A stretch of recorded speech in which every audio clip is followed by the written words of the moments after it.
Ovo je Hercegovina. Raskošno lijepa, raspjevana, opuštajuća, uzbudljiva. Hercegovina kakvu smo zatekli u ljeto 2013. Uz devetoimenu rijeku, od jednog njezinog izvora u Peć Mlinima u općini Grude do njenog ušća u Neretvu u Strugama kod Čapljine.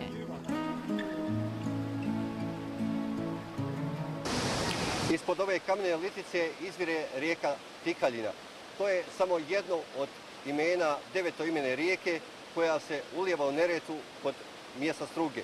Na putu tom rijekom ili uz rijeku pokazat ćemo vam niz zanimljivosti i čarolija. Kroz Imotsko-Bekijsko polje teče kao Vrlika, u Drinovcima ponire kao Matica, u Peć Mlinima izvire kao Tihaljina, kroz Ljubuško polje protječe pod imenom Mlade, ponire pod jednim, izvire pod drugim imenom. Zovu je i Celuša, Ričina, Brina, Suvaja. Najpoznatije njezino ime je Trebižat. Pod tim imenom ulijeva se u Neretvu u Strugama kod Čapljine. Jedina je europska rijeka koja 9 puta ponire i 9 puta izvire. Ovo je jedan od njezinih izvora u Peć Mlinima.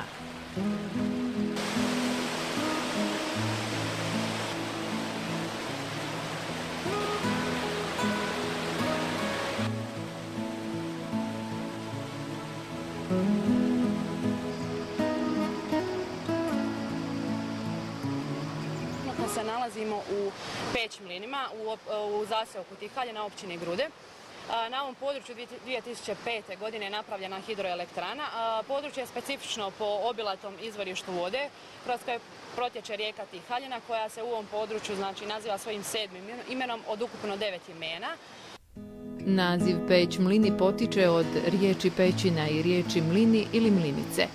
Pećina, Ravlića pećina je iznad vrela Tihaljine, a na izvorištu je mlinica do mlinice. U njima se nekada mljelo žito, odnosno proizvodilo brašno. Otkako je ovo mjesto prepoznato kao potencijalno izletište, uređene su staze za šetnju i izgrađeni drveni mostovi preko brojnih potočića i kanala kojima se Tihaljina kroz ovu šumovitu uvalu probija do svog korita u podnožju brda. I ove mlinice planira se obnoviti.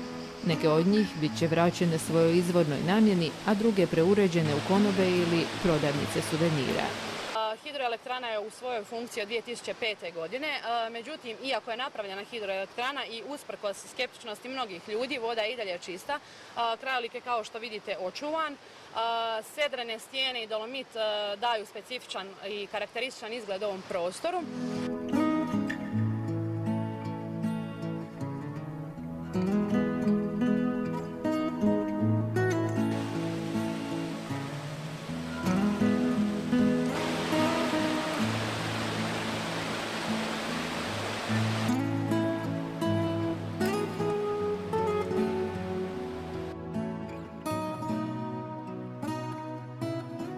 Također možemo reći da je ovo jedan od najljepših predjela Hercegovine, ako ne čak i čitavog Imotsko-Bekijskog polja, jer specifičnost ovog kraja se pripisuje po svojoj čistini i tečnosti, se pripisuje jednim od najljepših dijelova ove Europe.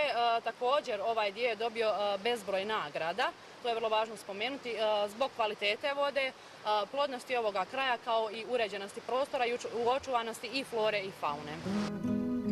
Građevina ispod ove litice, koja izgleda poput nekog zamka, pripada hidroelektrani Peć Mlini. Do izgradnje cjevovoda koji Tihaljinu odvode do turbina hidroelektrane, rijeka se u zaglušujućem huku stropoštavala ovim kamenim koritima. Turistički zanesenjaci kažu kako bi izvorište Tihaljine u Peć Mlinima moglo biti još atraktivnije i za ljubitelje ekstremnih sportova iznimno izazovno, kada bi se dio vode ponovno usmjerio niz ova umjetna korita. Iznad vrela Tihaljine je Ravlića pećina u kojoj su prema arheološkim istraživanjima ljudi živjeli još od neolita mlađeg kamenog doba, pa sve do, nećete vjerovati, početka 19. stoljeća. Poznato je da se špilja sastoji od 3 dijela. Prvi ulazni dio je bio i najnaseljeniji dio, iz tog razloga jer je bio i najsvjetliji dio, tako da nije bio prehladan i nije bio prevlažan.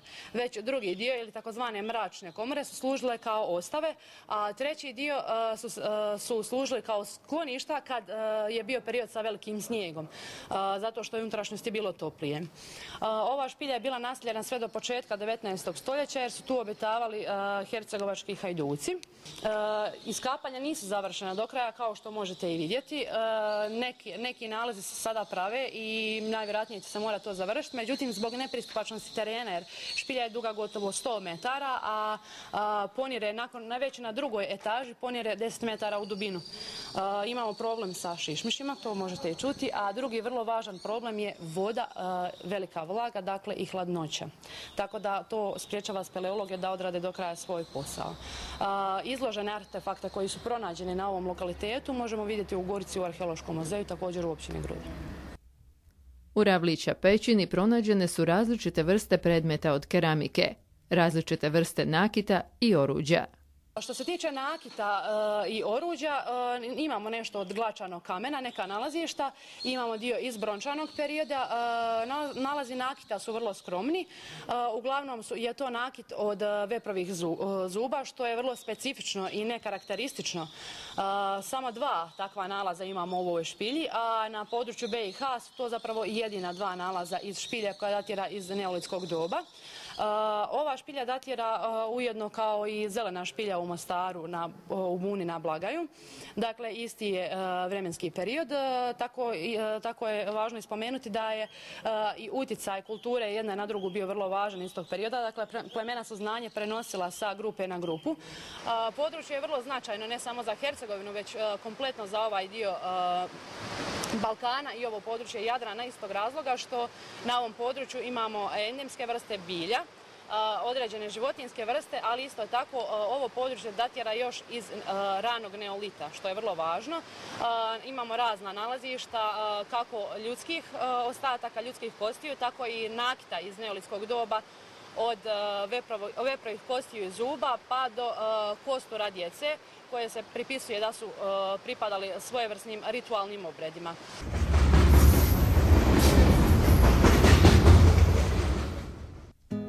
Nakon obilaska vrela Tihaljine u Peć mlinima i Ravlića pećine, našu ekipu i kolege iz nekoliko bosansko-hercegovačkih medija, naši domaćini iz Hercegovačke regionalne agencije Redah i udruge STAP odveli su do etno sela Marića Gaj kod Gruda, gdje smo do kasno u noć uz pjesmu uživali u domaćim delicijama i kušali poznata hercegovačka vina, platinu i žilavku.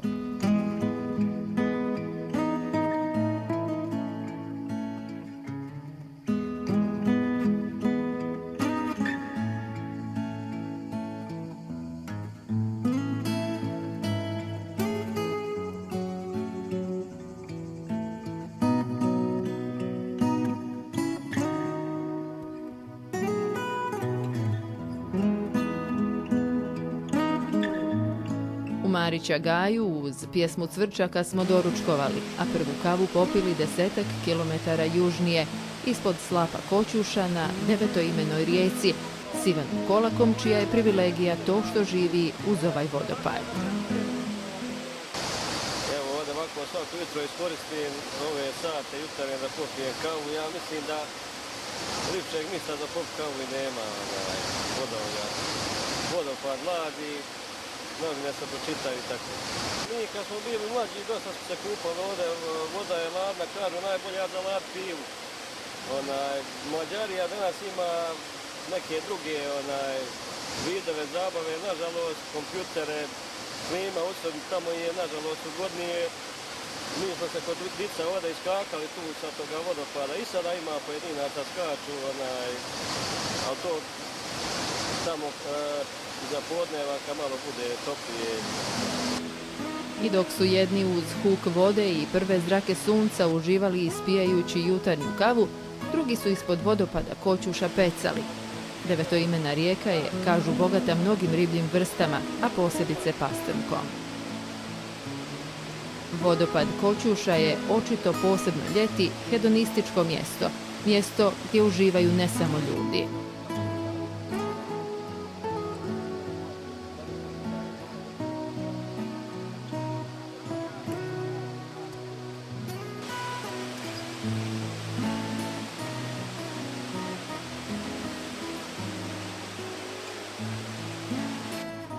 Putovanje uz devetoimenu rijeku dovelo nas je do Čeveljuše, još jednog raskušnog vodopada.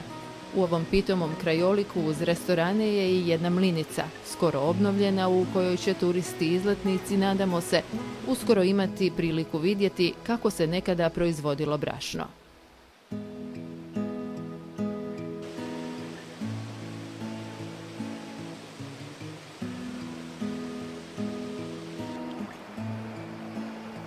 Dok smo razgledavali vodopad, kolegice s radija Herceg Bosne mjerile su temperaturu vode.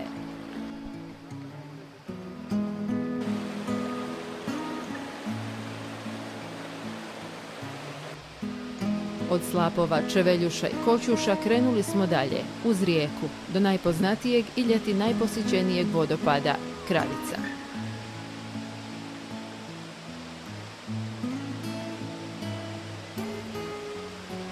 Veći vodopad, veće kupalište, više izletnika.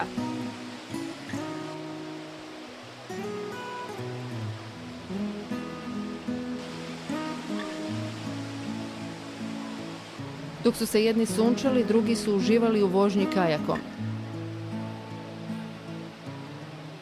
Treći plivali.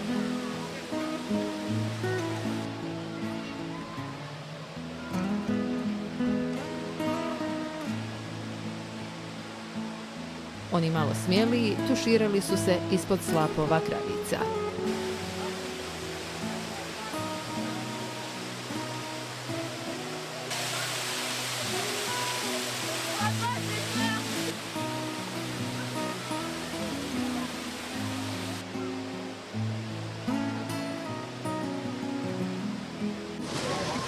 I love this place. It's amazing, such water like that, and you can swim, go on the rock. I never see such things in my life, really. I'm from France, Paris, and it's a very wild place. I'm used to buildings and, history place, and it's amazing. I have stars in my eyes.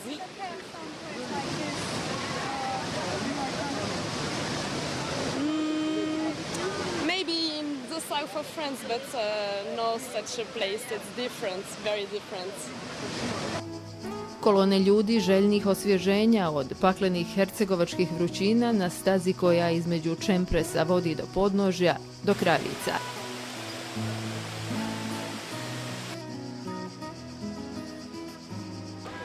Gužva je i na mostu preko jezera.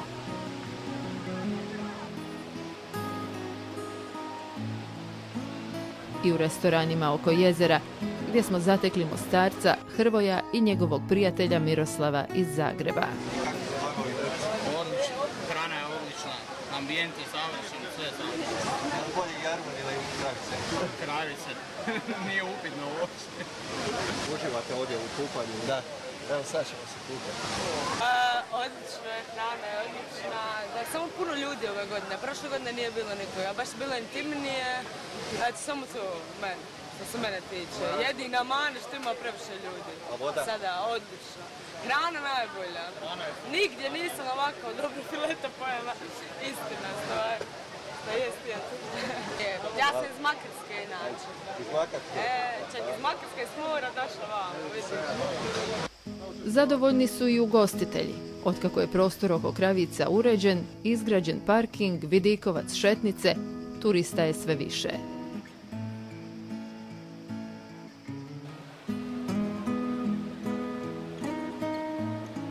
Jesi mi kako je posao? Pa dobro je vidjeti i sami. U gostiju ima, dokle su ovako kao kriza u svijetu. Odakle su gosti najteži? Ovo su prirodno hodočajosti iz Međugorja. Naše konje, stavajmo se dobličem Pana, jer Bronsko.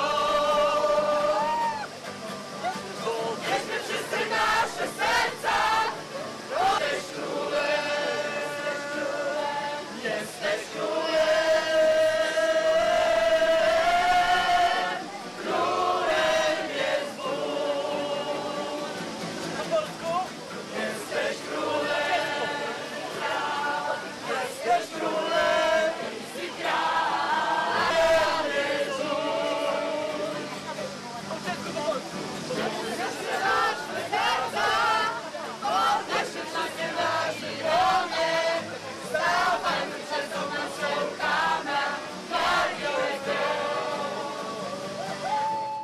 Još većem broju posjetitelja ovdašnji ugostitelji nadaju se nakon što autoput koji je stigao do vodopada Kravice sljedeće godine dođe do Zvirovića nadomak Međugorja.